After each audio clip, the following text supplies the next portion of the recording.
Most of the information you can find online is usually all about retail trading. If you look for in this institutional trading, you can't find much about it. Start money trading is perhaps one of the best kept secret in the world trading.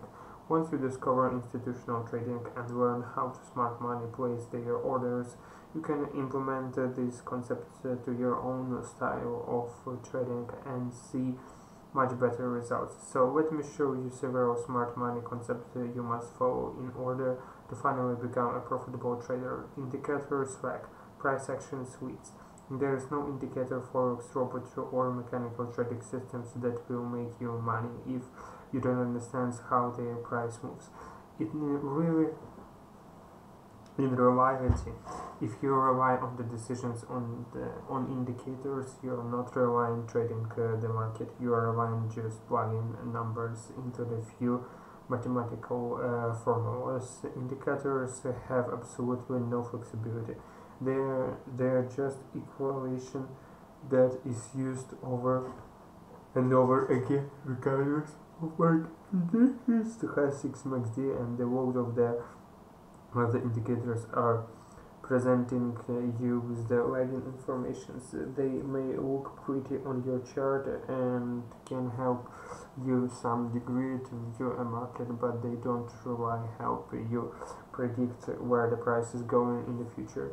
Indicators show you what has happened in the past, but they won't tell you what price is going to do in the future. Indicators used to be a powerful tool, but those days have passed. Stochastic was created in the 50s, MACD in 60s, and RSI in 70s. Do you see the connections? The lagging indicators were in use before modern computer systems took over the trading world. The problem is that even though computers were invented and people got access to technology, they never moved away from the old way of viewing the market. Trading without indications is just like eliminating the middleman instead of the latent indicators to tell you what the market is doing. You can see it for yourself. So the first step, try trading for the few weeks without indicators. Support and resistance levels are good, but supply and demand areas are better. Any chart is squeezed of zones where there is supply and demand equilibrium. With supply and demand imbalance in between. If you are used to trade classic support and resistance levels, I advise you to forget about them for a second and focus on the supply and demand zones, especially to the zones where the price is moving away from with a lot of momentum. Where whenever that happens, it's a sign that the balance of the supply and demand has shifted in a very substantial way. Supply and demand zones are the origin of these price moves. A supply zone is the area at which a lot of the sudden selling has occurred. This results in the imbalance between the supply and demand, where supply greatly exceeds demand, pushing the price down. The demand zone is the area at which a lot of the sudden buying has occurred. This result is imbalance between the supply and demand, where demand greatly exceeded supply, pushing the price up. I consider supply and demand as the leading indicator, while traditional support and resistance levels are only called as such after at least two tests. This is not the case with supply and demand. You only need a supply or demand zone to be created in order to plan a potential trade. So use the following steps to identify supply and demand. First, find the momentum drive here. You are looking for the large price moves. Long succeed candles in one direction work the best. Just open any chart and it shouldn't be too difficult to find those posts. The momentum has fast in the price moving and the absolute distance for the move before it stops going in the directions. A reversal here. Of course, the best price moves shows both momentum and a large absolute distance. Second, find the base of the momentum drive. After you have found the momentum drive, you should define your base. With the base, I mean the price area just before the price explodes in one direction.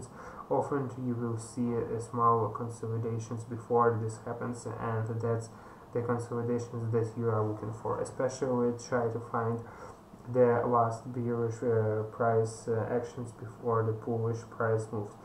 The last bullish price actions before the bearish price move. This is the area that is responsible for the resulting move. The base of the supply or demand zones is where the orders were placed that were responsible for the moving the market in such strong way. VSA will make the difference between the losing and the winner trade. Volume is not difficult to understand, so once the basic principles of the supply and demand are understood, this requires you to relate to the volume with the price actions. To say that the market will go up when there is more buying demand that is selling, and to go down when there is more selling supply and buying may seem like an obvious statement. To understand that the volume is saying to you, you have to ask yourself what is the price zones in the particular volume. Think about it. If you compare today's volume with volume during the previous 30 bars, it is easy to see if today's volume is higher or lower, but you took volume in isolations, and that means very little. Compare this volume information with the price spreads, and you will then know how bullish or bearish the market really is. Volume spread analysis is the type of the analysis based on volumes and the spreads of the candlesticks. I tries to find out the difference between supply and demand. The price spreads is the difference between the highest and the lowest trading positions reached during the time frames you are looking for, which may be weekly, daily, hourly, or whatever other time frames you choose. Some traders consider the actual body of the candles is a spread. You decide which methods you want to apply. There are a lot of the different interruptions of the VSA, which makes it difficult to understand it for the beginner traders. At first, you need to get familiarized with the most commonly used models of VSA. So make sure you watch this video about volumes spread analysis after you finish this one. Smart money relies on retail trades to provide liquidity. Smart money will push price to an area where retail traders place their stop loss. In order to understand why supply and demand zones can work as the basis of the traditional strategy, you need to understand how buyers and the sellers behave around these zones. A lot of this comes down to finding liquidity. Liquidity describes how easy assets can be bought or sold. When there is a lot of liquidity, we say that orders can easily be absorbed by the markets. It means that there are many traders willing to take other side of your order. When there is a little liquidity, it might be harder to get your orders filled because there might be not enough traders to take the order side of your trade at the price of you want. You might be get filled at the worst price that accepted. This is why some illustration traders use special techniques to get a good price for their orders. Whatever illustration traders need to open positions, they do so with much larger size that the average retail target. In fact, their positions are usually so big that if they are to simply enter and once they would move the market consistently. So when institution traders need to enter the large buy order, they will do so part by part, waiting to the price to come down before pushing the next slice of the market. This creates patterns on the chart, and the more you trade supply and demand, the more you will see the underlying dynamic of the certain patterns that happens before supply and demand moves drives. Another aspect of the illustration traders understands where liquidity is accumulating. Let's take this chart as an example. The illustration trades is looking for the enough liquidity to get the fill on his big order. He wants to go long, but he needs to find trade who want to sell their positions to him. Below the swing low, there will be lots of liquidity.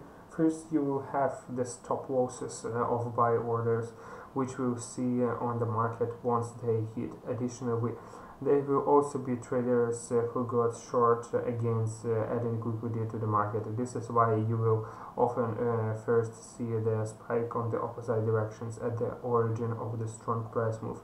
The liquidity spike is a pattern that gets created when the large market participants need liquidity and move the market in order to get it. Retail traders get trapped, their spots get hit they will often talk about stop hunting, while in fact this is nothing more than the normal market behavior.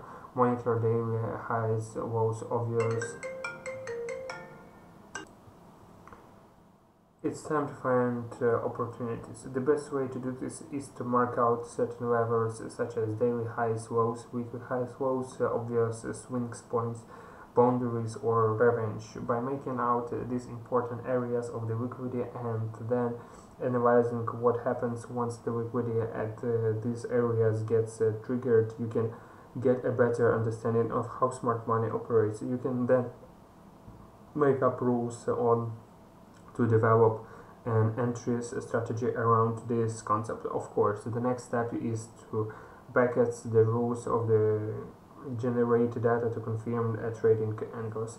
One of the best way to identify absorption of liquidity by the bigger player is to look at the candle close the violence of the moves. If is the high of the range begins take around, but price quickly and aggressively falls back into the range. When then the buy side's liquidity above the range has been triggered and absorbed by the smart money. To fill a short orders waiting for the confirmations is often very important. You want to see clear trigger of the liquidity and then absorption of the liquidity in the order to join them.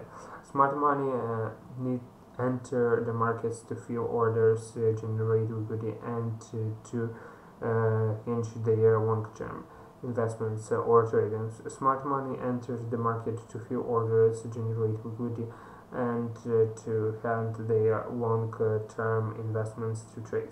This is not how us retail trade.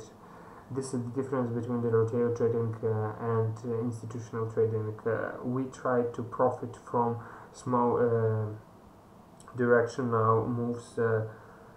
So how to start trading like the banks? Start with beginning prepare as possible, and then you're trading like you're running a business. Banks don't just let RSI tell them where to enter. Every positions they take is then calculated. They know exactly what they need to buy, when they need to buy it, and how they need to buy it. They